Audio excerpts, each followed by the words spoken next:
നമസ്കാരം. ഞാൻ ഋതുരാമൻ്റെ അമ്മയാണ്. ഋതു 10ാം ക്ലാസ്സിൽ പഠിക്കുന്ന സമയത്ത് തന്നെ ഋതുവിന് ഡോക്ടറാകണമെന്നുള്ള ഒരു ആഗ്രഹം പറഞ്ഞിരുന്നു. ഋതു 10ാം ക്ലാസ് ലാസ്റ്റ് എക്സാം തുടങ്ങി. +1 +2 വരെ കൊറോണ ക്ലാസ് ആയിരുന്നു അറ്റൻഡ് ചെയ്തുകൊണ്ടിരുന്നത്.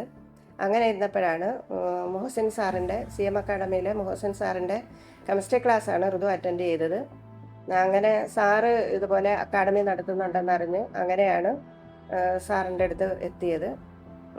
നല്ല ക്ലാസ്സും നല്ല ശരിക്കും അവിടെ ഋതുവിന് ഒരു വീട് വിട്ട് നിൽക്കുന്നതായ ഒരു ഇതും അവന് ഉണ്ടായിട്ടില്ല. അങ്ങനെയാണ് ഋതുവിന് നീറ്റ് എക്സാം പാസ്സാകാൻ സാധിച്ചത്. ഇപ്പം ഋതു എറണാകുളം ഗവൺമെൻറ് മെഡിക്കൽ കോളേജിൽ ഫസ്റ്റ് ഇയർ MBBS പഠിക്കുന്നു. നല്ല കോച്ചിങ് ആയിരുന്നു. പിന്നെ ഓരോ ടീച്ചേഴ്സും ഈ ഡെയിലി ഉള്ള എക്സാം ഉണ്ടായിരുന്നു. പിന്നെ ഓരോ ടീച്ചേഴ്സും നല്ല സഹകരണവും കാര്യങ്ങളും ഒക്കെ ആയിരുന്നു. അഥവാ മാർക്കിൽ എന്തെങ്കിലും ഒരു ഇത് വന്നു കഴിയുമ്പം അവരവനെ മോട്ടിവേറ്റ് ചെയ്തെടുക്കുകയും ഒക്കെ ചെയ്തിരുന്നു. അതുപോലെ തന്നെ ടെൻഷനും കാര്യങ്ങളും ഒക്കെ ഉണ്ടായിരുന്നു. പക്ഷേ അതൊക്കെ മാനേജ് ചെയ്ത് പോകാൻ കഴിഞ്ഞ് ഇവിടെ വിളിച്ച് പറയുമ്പോഴും ഞാനാണെങ്കിലും അവിടെ സാറാണെങ്കിലും അവനെ നല്ല രീതിക്ക് അതായത് ഒരു അധ്യാപകൻ എന്നുള്ള ഒരു രീതിയല്ല, ഒരു യങ് ബ്രദർ അതല്ലെങ്കിൽ ഒരു മകനോടുള്ള രീതിയിലുള്ള ഒരു വാത്സല്യമായിരുന്നു സാറിനുണ്ടായിരുന്നത്.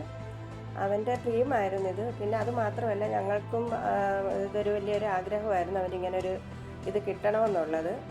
പിന്നെ അതുപോലെ തന്നെ അവൻ അതുപോലെ കഷ്ടപ്പെട്ട് അതുപോലുള്ള സഹകരണം അക്കാഡമിയിൽ അവരുടെ സഹകരണവും കാര്യങ്ങളും ഒക്കെ നല്ല രീതിക്കുണ്ടായിരുന്നു. നല്ല കോച്ചിങ്ങും നല്ല ട്രെയിനിങ്ങും പിന്നെ അതുപോലെ ഓരോ ദിവസങ്ങളിൽ നടത്തുന്ന എക്സാം, അങ്ങനെ കൃത്യമായിട്ടുള്ള ഒരു ഗൈഡൻസ്, അതെല്ലാം അവന് ഈ ഒരു വിജയത്തിലേക്ക് എത്താൻ സാധിച്ചു എന്നതാണ്. ഇത് എല്ലാവർക്കും സാധിക്കുന്നൊരു കാര്യമല്ല. എന്നിരുന്നാലും ഫാമിലിയിൽ എല്ലാവരും ഹാപ്പിയാണ്. അവരും വളരെയധികം ഹാപ്പിയാണ്.